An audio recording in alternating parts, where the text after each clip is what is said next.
แต่ว่าฝากให้โจเซฟได้ตรงนี้นะนะถ้าตู่ยังบ่เซา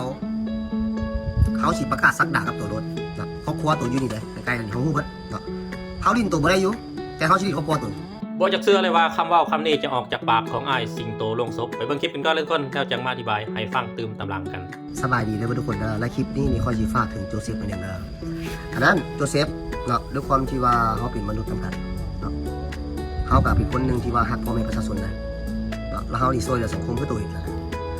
แล้วบัดนี้นะแล้วตัวลุงข่าวว่าหมอนวดที่ว่าหลอกลวงนะเรานี่ช่วยพ่อแม่ประชาชนให้หายดีขึ้นแล้วคนทุกๆคนนะเขาก็หายดี เขาจึงไปถูกปะแล้วเรื่องเงินเรื่องขายนะแล้วแต่บุคคลนั้นสิให้เขานี่นะเนาะเป็นคนนะเป็นมนุษย์นะเขาบูงูขนาดนั้นที่จะหลงเชื่อสิ่งที่แบบเป็นไปบ่ได้แล้วเงินอยู่ในถุงเขานี่นะเขาบ่สามารถชกให้คนอื่นง่ายๆได้โดยที่ว่าเขาบ่ได้รับสิ่งที่ตอบแทนเด้อมื้อนี้ขอยกับเมื่อยเนาะขอยกับไปซอยเรียกอาจารย์ลินมาขอยกับเลยมานั่งแก้ข่าวให้โจเซฟอีกเด้อโจเซฟมีแต่ว่าฝากให้โจเซฟได้ตรงนี้นะเนาะถ้าตู่ยังบ่เซาเขาสิประกาศสักดากับตัวรถนะครอบครัวตัวอยู่นี่เลยใกล้กันของฮู้เบิดนะเขาลิ้นตัวบ่ได้อยู่แต่เขาสิลิ้นครอบครัวตัว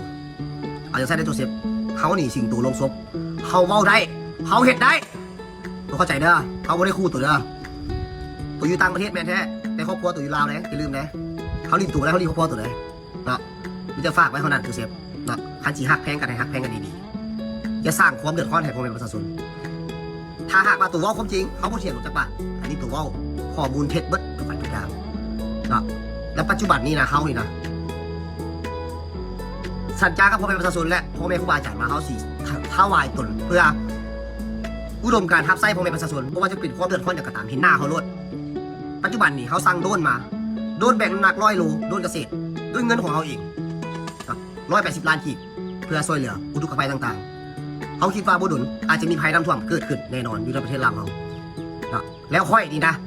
จกเงินตัวเองซุยโดนเพื่อมาช่วยเหลือพ่อแม่ประชาชนการช่วยเหลือนะทุกคนนะเข้าไปฮอดปากคลองแต่พอเขาเข้าถึงกลุ่มคนสำคัญอยู่ด้านไหนก็จะโดนบินเข้าไปเลยโดนบินเข้าไปส่งเครื่องเลยว่าจะเป็นอาหารการกินปลากระป๋องมีต่างๆมีให้ครบอยู่ในหันเอามีแต่ว่าฝากนะผู้ใดที่ว่าผู้จักโจเซฟแคปหน้าจอตัวนี้ส่งไปให้เราแน่หรือว่าส่งวิดีโอตัวนี้ไปให้เราแน่แล้วด้วยความที่ว่าหักแพงเด้อโจเซฟเด้อแต่ละคนเด้อถ้าหักแพงพ่อแม่ประชาชนขน้อยหักพ่อแม่ประชาชนเด้อแต่เรื่องนี้ขน้อยขอออกมาแก้ข่าวนิดนึงนะเอาวันนี้ขอกล่าวคำมาสบายดีเด้อทุกคนบ๊ายบายคลิปนี้ก็คืออ้ายสิงโตนี่เว้าถึงอ้ายโจเซฟแต่ว่าไปพาดพิงถึงครอบครัวของอ้ายโจเซฟซึ่งในความคิดของข่อยเนี่ยข่อยคิดว่าคำเว้าอันนั้นนะมันเป็นคำเว้าที่หุนแห้งแล้วก็เป็นคำเว้าที่บ่สมควรสิเว้าปานใดถ้าความไปก็คือก่อนหน้านี้นี่อ้ายโจเซฟนี่ได้โจมตีอาจารย์คนหนึ่งชื่อว่าอาจารย์เพชรซึ่งอาจารย์เพชรนี่สิเป็นอ้ายแท้ๆของพระอาจารย์ลิ้นซึ่งพระอาจารย์ลิ้นนี่สิเป็นอาจารย์ของอ้ายสิงโตแล้วทีนี้อาจารย์เพชรนะสิเป็นหมอนวดมันมีเคสหนึ่งที่มี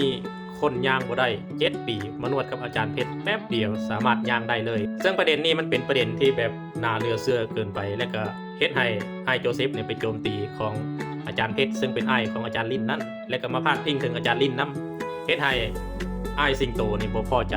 กับอ้ายโจเซฟที่เว้าแบบนี้จึงมาอัดคลิปตอบโต้อ้ายโจเซฟแต่ว่าในมุมมองของข่อยสิ่งที่อ้ายสิงโตเว้านะมันคุณแห้งเกินไปพาดพิงถึงครอบครัวเขาซึ่งบ่ได้รู้เรื่องหรือบ่ได้เกี่ยวของอย่างเลยส่วนเรื่องเล่าของอาจารย์เพชรอ้ายของอาจารย์ลิ้นเนี่ยสิเป็นจังไดนั้นแล้วสิเฮ็ดคลิปให้เบิ่งตามหลังเด้อทุกคนเด้อแล้วก็สิเฮ็ดคลิปเกี่ยวกับหลังจากที่อ้ายโจเซฟได้เห็นอ้ายสิงโตเว้าในนี้แล้วอ้ายโจเซฟสิมาตอบโต้ในใดสิเฮ็ดคลิปให้เบิ่งตามหลังอีกเด้อทุกคนเด้อ